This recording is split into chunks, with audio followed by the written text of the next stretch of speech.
On parle de contrôle. Parlons de désir, surtout côté féminin. Vous savez, ce moment où vous cliquez sur quelque chose que vous n'assumeriez jamais devant personne. Ce petit geste furtif, cette recherche nocturne, cette curiosité que vous cachez même à votre meilleur ami. Et après, cette sensation bizarre, pas vraiment de la satisfaction, plutôt un mélange de soulagement et de vide. Comme si vous veniez de manger un truc sucré quand vous aviez faim de vraie nourriture. Vous vous dites, c'est normal, tout le monde fait ça. Mais au fond, il y a cette petite voix qui murmure, pourquoi je me sens plus seul après qu'avant? Aujourd'hui, on va parler de ce que personne n'ose dire tout haut.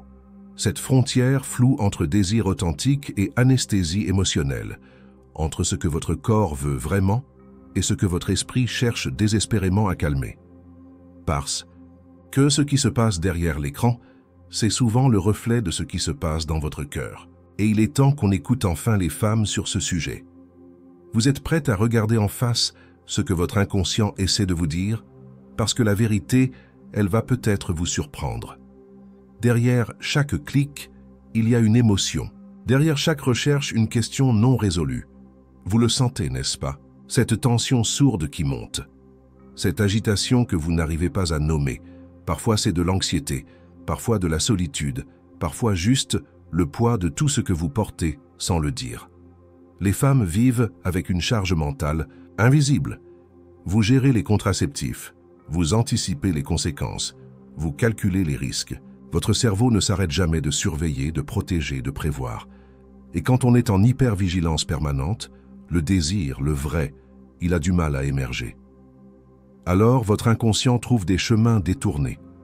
Il cherche des raccourcis vers le soulagement, vers l'oubli, vers cette sensation d'être vivante, même artificiellement. Carl Jung disait que nos symptômes sont des messagers. Ils viennent nous dire quelque chose qu'on refuse d'entendre consciemment. Votre agitation. Elle vous dit peut-être que vous avez soif de connexion authentique. Votre besoin compulsif, il vous murmure que vous cherchez à sentir votre propre puissance. Votre isolement après, il vous révèle que ce n'était pas du désir, mais du désespoir déguisé. Votre corps sait. Il a toujours su. La question c'est, êtes-vous prête à l'écouter? Si ce type de vérité vous touche, ça vaut peut-être la peine de continuer ce chemin avec nous. Il y a deux femmes en vous qui se battent en silence. La première, c'est celle qu'on vous a appris à être, la bonne fille, celle qui sourit même quand ça va mal, qui dit oui quand elle pense non, qui fait passer les besoins des autres avant les siens. Jung appelait ça la persona, ce masque social qu'on porte pour être accepté. La seconde, c'est celle que vous êtes vraiment, celle qui a des envies, des colères, des désirs qui ne rentrent pas dans les cases, celle qui voudrait dire « stop, j'existe aussi ». Jung appelait ça le self, votre essence authentique. Le conflit, ces deux femmes ne se parlent plus.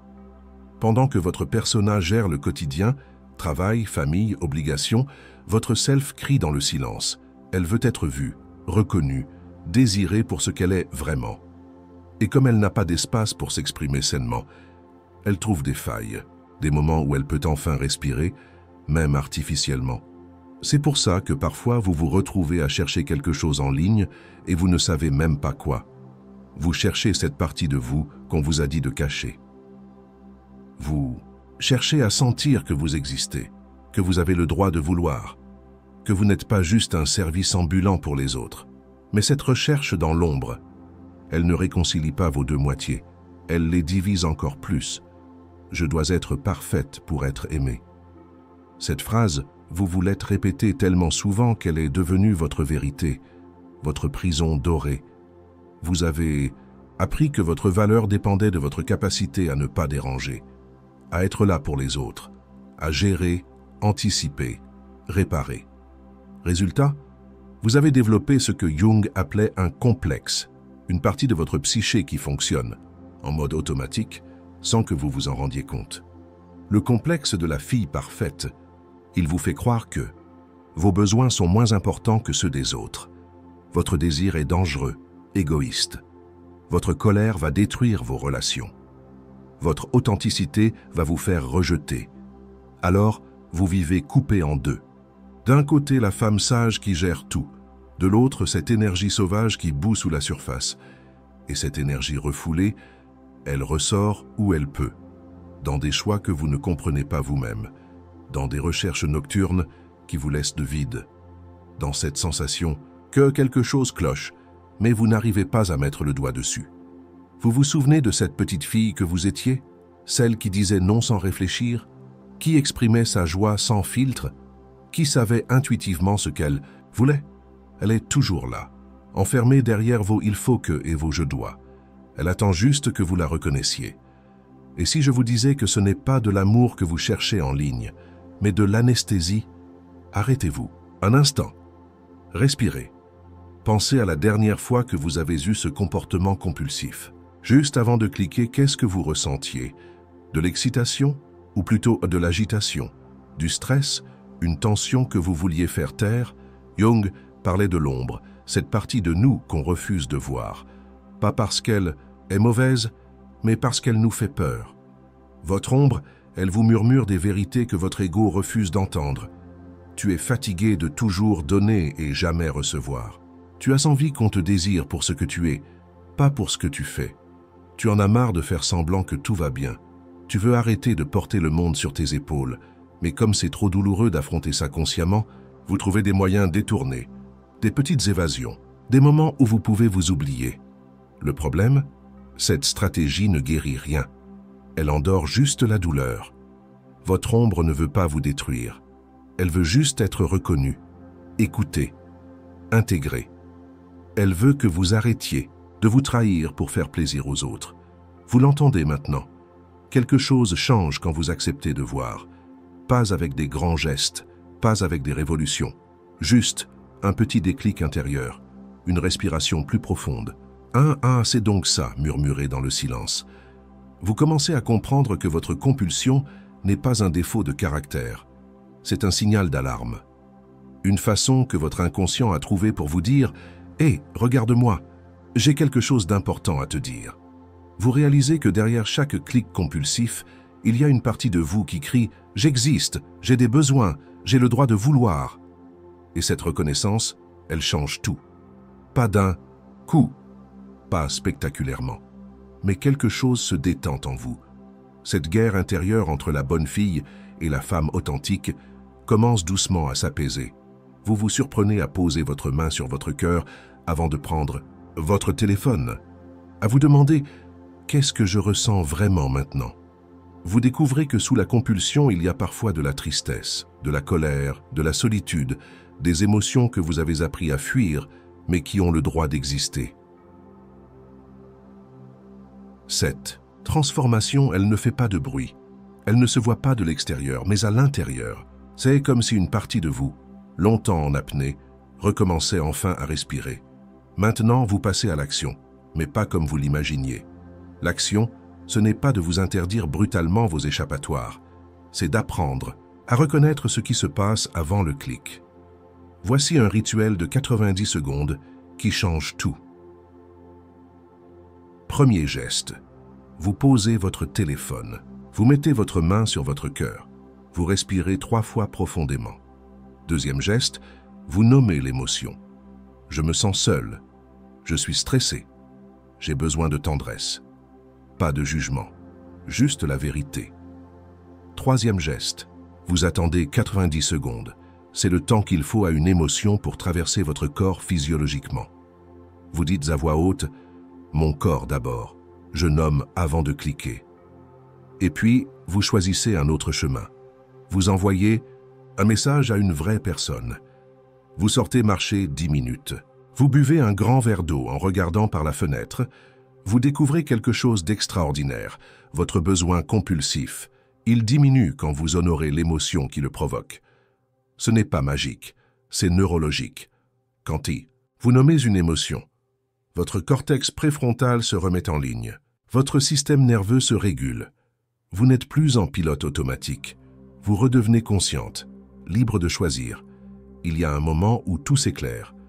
Vous vous rendez compte que ce que vous cherchiez désespérément en ligne, c'était la sensation d'être vivante, désirée, importante, libre.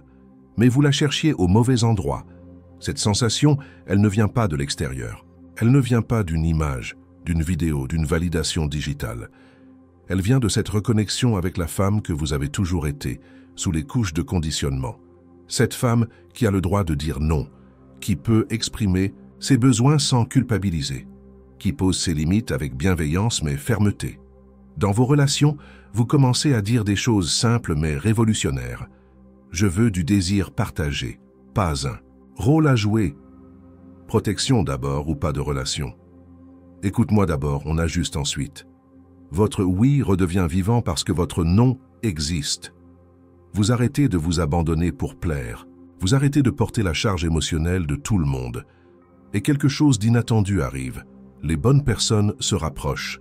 Les autres s'éloignent naturellement. Vous découvrez que l'authenticité, c'est un filtre. Elle attire ce qui vous correspond vraiment et éloigne ce qui vous épuise. Votre énergie revient. Votre désir naturel aussi. Regardez où vous en êtes maintenant. Il y a quelques minutes, vous pensiez peut-être que votre problème, c'était ce comportement compulsif, cette petite habitude honteuse que vous cachiez. Maintenant, vous voyez que c'était juste la surface, le symptôme. En dessous, il y avait cette femme magnifique qui étouffait, cette partie de vous qui avait soif de reconnaissance, de respect, de vraie connexion. Elle utilisait les seuls moyens qu'elle connaissait pour se rappeler qu'elle existait, pour sentir qu'elle avait encore du pouvoir sur sa propre vie. Jung disait « Ce qui ne vient pas à la conscience revient sous forme de destin ». Vos compulsions, c'était votre destin qui frappait à la porte, votre inconscient qui vous suppliait de regarder enfin la vérité en face. La vérité, c'est que vous méritez d'être désiré pour ce que vous êtes, pas pour ce que vous faites, pas pour votre capacité à vous effacer. Vous méritez des relations où on vous écoute vraiment, où votre plaisir compte autant que celui de l'autre, où vous n'avez pas à vous contorsionner pour être accepté. Alors maintenant, je vous pose la question qui compte. Qu'est-ce qui va changer dans votre vie maintenant que vous savez tout ça? Qu'est-ce que vous allez arrêter de tolérer? Qu'est-ce que vous allez commencer à demander? Comment allez-vous honorer cette femme en vous qui a attendu si longtemps d'être vue? Votre désir n'est pas votre ennemi. Il n'a jamais été votre ennemi. Votre désir, c'est votre boussole. C'est cette force qui vous pousse vers ce qui vous nourrit vraiment, vers ce qui vous fait grandir, vers ce qui vous rend vivante. Le problème, c'est qu'on vous a appris à avoir peur de cette boussole, à la déformer, à la cacher, à la satisfaire par des chemins détournés qui vous laissent plus vide qu'avant. Mais maintenant, vous savez que derrière chaque compulsion, il y a un besoin légitime qui demande à être reconnu. Vous savez que votre corps vous parle et qu'il a toujours eu raison. Vous savez que vous pouvez choisir consciemment comment nourrir votre âme. Ce n'est pas facile. Ça ne se fait pas en un jour. Mais chaque fois que vous choisissez l'authenticité plutôt que l'anesthésie, vous récupérez un morceau de vous-même. Et petit à petit, vous redevenez entière. La femme que vous étiez avant qu'on vous apprenne à vous taire, avant qu'on vous convaince que vos besoins étaient trop, avant qu'on vous fasse croire que l'amour se méritait par l'effacement. Cette femme, elle n'est jamais partie. Elle vous attendait juste. Alors maintenant, écrivez-moi, en commentaire, désir ou anesthésie? Dites-moi sincèrement, est-ce que ce que vous cherchez vous nourrit vraiment ou est-ce que ça vous endort? Et si vous connaissez une femme qui a besoin d'entendre ça, partagez cette vidéo avec elle, parce qu'il est temps qu'on arrête de porter nos questions toutes seules dans l'ombre. Il est temps qu'on s'écoute enfin.